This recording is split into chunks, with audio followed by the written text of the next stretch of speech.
During the 2000s, the company was accused of using child labor to produce chocolate for their chocolate products. When this was exposed, Nestle claimed to get rid of this problem and create ethically correct products by the year of 2005, but this has not really changed. Nestle claims that they're not responsible for unpaid child labor because the child labor that's occurring typically happens on the parent's farm. So what Nestle does is that they underpay, I'm sure they underpay farmers to go and produce like chocolate or other products for their processed food.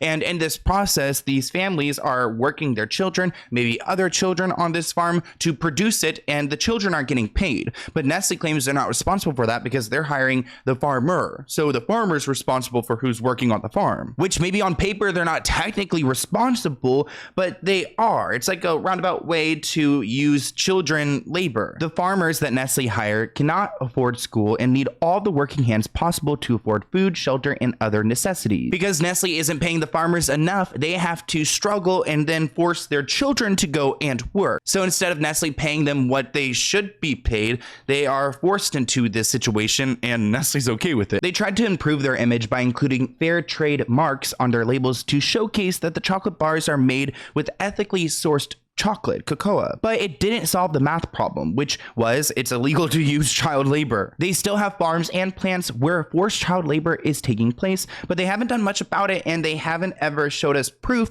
that their chocolate is ethically sourced. As recently as 2021, Nestle was sued by 8 former child slaves for aiding and abetting the illegal enslavement of thousands of children on these cocoa farms. So this problem hasn't gone away. They claim in 2005 that it was done, but in 2021, they're sued by thousands of children who are enslaved at these farms. I mean, imagine these farms in the middle of like really nowhere and underdeveloped countries where these kids are just being housed there and forced to work every single day. The U.S. Supreme Court is set to decide whether 2 of the world's largest chocolate companies can be held responsible for human rights abuses on cocoa farms in Western Africa.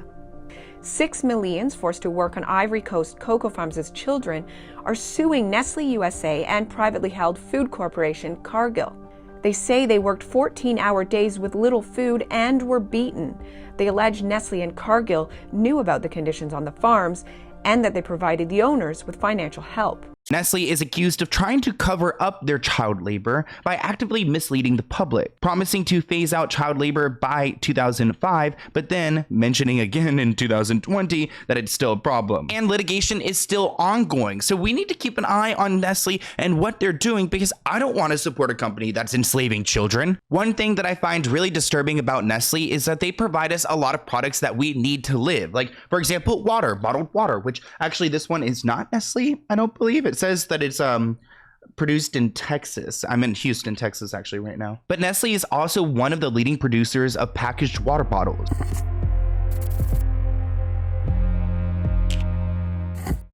The bottles are packaged with single-use plastic, leading to pollution of the environment and killing millions of sea creatures. According to several reports, during beach cleanings, most of the plastic bottles collected are Nestle brands. So Nestle's not only killing babies, but they're killing our planet as well, because their products are not designed to help the earth. They're here to hurt it. And of course, Nestle isn't going to do anything to change that. I mean, I think we've seen like the boxed water bottles. We've seen those really annoying paper straws, but honestly, I'll take a soggy straw any day if it helps a sea turtle, you know? This article writes, no matter what fancy pictures of springs, lakes, and mountains the labels have, almost all the water in the packaged bottles of the Nestle Evil Company is from the ground. Nestle's Evil Company is blamed for exploiting the groundwater of many areas where the public needs it the most and selling it for their profit. So Nestle might claim that their spring water comes from this peaceful spring, you know, in Pennsylvania or maybe in Canada. But it's not true. Their practices are unethical and dangerous for the environment. And I'm not saying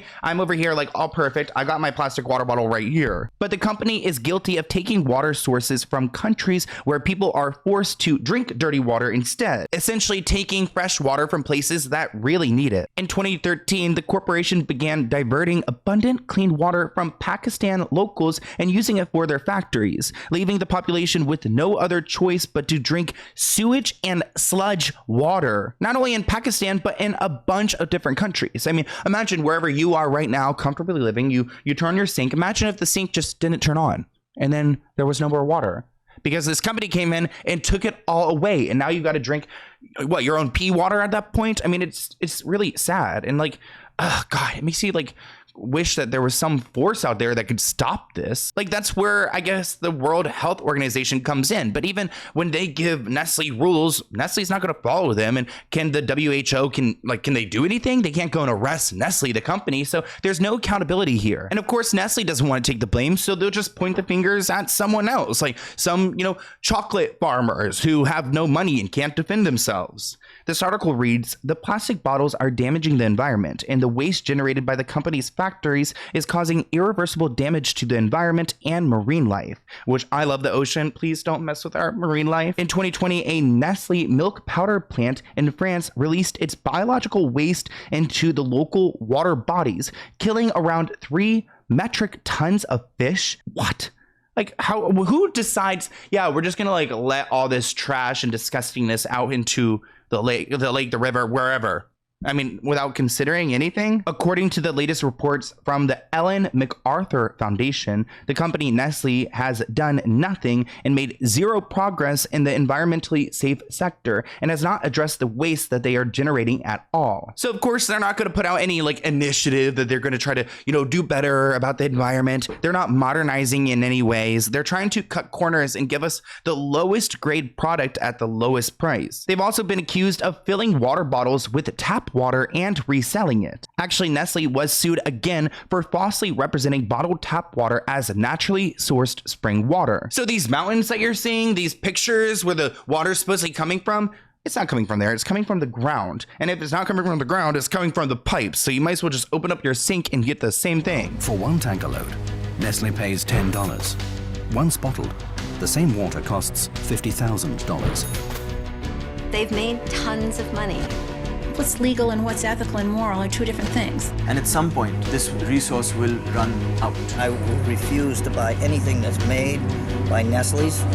If I have to go hungry, I will. The water situation really scares me because I feel like if we ever have a world war again, even though it feels like, oh God, knock on wood, please, I hope we don't have one in my lifetime or ever again, to be honest. But I feel like if we were to, it's going to be the day when water runs out. And these countries like Pakistan and other areas that are being drained are the first examples of how it's going to go down. And it's going to be companies like Nestle pulling it all away from the poor areas until the rich areas have it, and then we run out and there's a nuclear war over water. It looks like audits also discovered that the company was exploiting natural water sources without paying for them. So they're going to these places where fish live, and the bear drink water, and the deer drink water, and where the environment is, and they just go and they drain it dry before anyone realizes, and they get out of there so they don't get in trouble. So Nestle baby formula, problematic. Water and waste, super problematic. And they've also had issues with their products.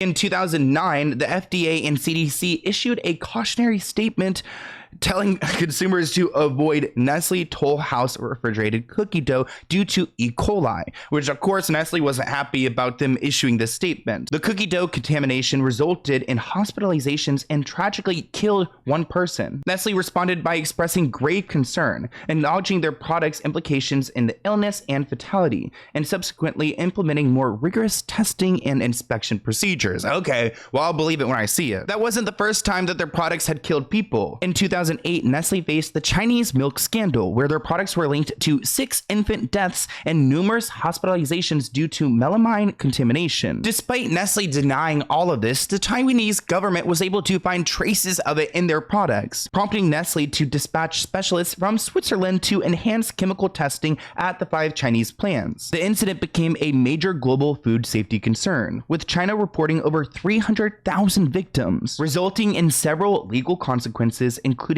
executions and life sentences for those implicated. You guys know the Chinese government does not play. I would not want to get in trouble with them. So people who were involved in the Nestle situation, they were excommunicated. I mean, that's how the justice system works in other countries. Remember, when you guys are shopping and looking for new products, you cannot rely on the labeling, especially when it comes to Nestle, because they try to present themselves as a wellness company. Yet they're the ones who are promoting some of the most unhealthy foods. UK Consumers Association revealed that 7 out of the top 15 high sugar, fat, and salt breakfast cereals were Nestle products. So you are waking up in the morning, you want your cereal, which is probably not good for you, and Nestle knows this. In addition to concerns about unhealthy food, Nestle faced accusations of deceptive practices in Colombia back in 2002. The company was ordered by the police to decommission 320 tons of imported powder milk because of false relabeling, which included a different local brand and altered production dates. Wow, that's unethical, and it raises legal issues